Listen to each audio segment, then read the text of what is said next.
بہت سے نیک مسلمانوں کو میں نے دیکھا جمعے کے بعد سے عصر تک بیٹھے رہتے ہیں مسجد کے اندر اللہ کی یاد میں. تو یہ نہیں ہے کہ حکم ہے وہ حکم کی خلاف ورزی کر رہا، نہیں. ہاں جا سکتے ہو، اگر جاؤ، تمہارا کاروبار ہے، تمہاری دکان ہے، کوئی تمہارا دفتر ہے، اس میں جانا ہے جاؤ. فانتشروا فی الارض وابتغوا من فضل اللہ، اللہ کا فضل تلاش کرو. اب یہاں یہ بہت اہم مقام ہے کہ مراد ہے رزق، لیکن رزق کو اللہ کا فضل قرار دیا جا رہا ہے. اس کو سمجھ لیجئے، یہ اسلام کا جو معاشی فلسفہ ہے، اس کے جو فلسفیانہ اصول ہیں، ان میں سے ایک اصول یہ ہے کہ چاہے محنت تم نے کی ہے، کھیت میں ہل تم نے چلایا ہے، بیج تم نے ڈالا ہے، اس کو سینچا تم نے ہے، پھر فصل جو ہے اس کی حفاظت تم نے کی ہے، پھر فصل کاٹی ہے، پھر تم دانے گھر لائے ہو، پھر ان کو پیسا ہے، پھر ان کی روٹی پکائی ہے، یہ سب کچھ تم نے کیا، لیکن اسے اللہ کا فضل سمجھو، اپنا کسب نہ سمجھو. کسب جو ہے وہ نیکی اور بدی کے لیے ہے. انسان نیکی کما رہا ہے، یہ اس کی کمائی ہے، بدی کما رہا ہے، یہ اس کی کمائی ہے. جہاں تک رزق کا تعلق ہے، یہ اللہ کا فضل ہے. اور فضل اسے کہتے ہیں جو بلا استحقاق دیا جائے، جس کا تقاضا نہ کیا جا سکے. جس کی مثال سادہ سی میں دیا کرتا ہوں کہ آپ نے کسی مزدور کو رکھا ہے، 8 گھنٹے اس نے کام کرنا ہے، آپ نے فرض کیجئے 100 روپے مقرر کیے ہیں اس کی مزدوری.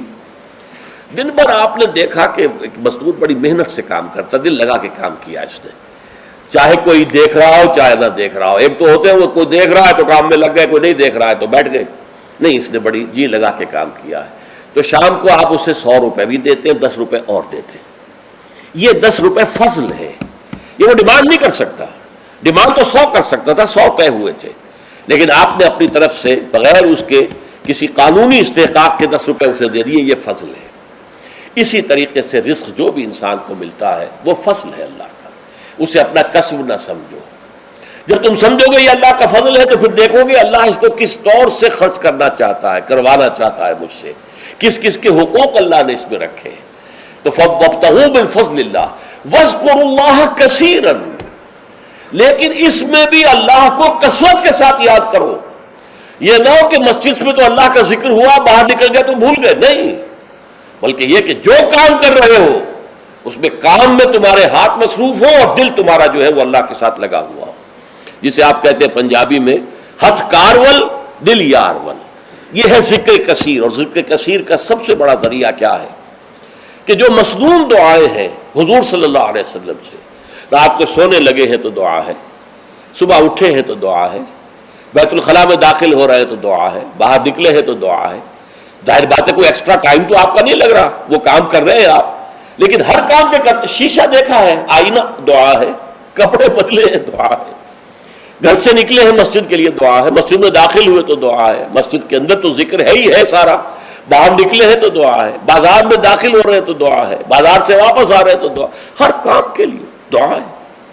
یہ دعا جو ہے یہ ذکر کثیر کا سب سے بڑا طریقہ ہے، ذریعہ ہے.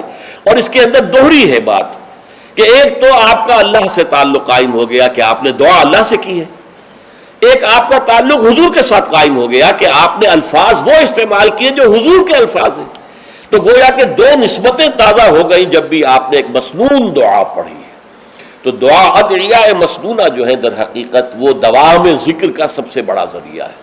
اس کے لیے علیحدہ سے وقت نکال کر کوئی آسن بنا کر اور کوئی ضربے لگا کر اس کی ضرورت نہیں، بلکہ ہر کام کرتے ہوئے. تو زندگی کے ہر کام کے ساتھ دعا ہے، اور وہ دعا مسنون جو حضور سے ثابت ہے.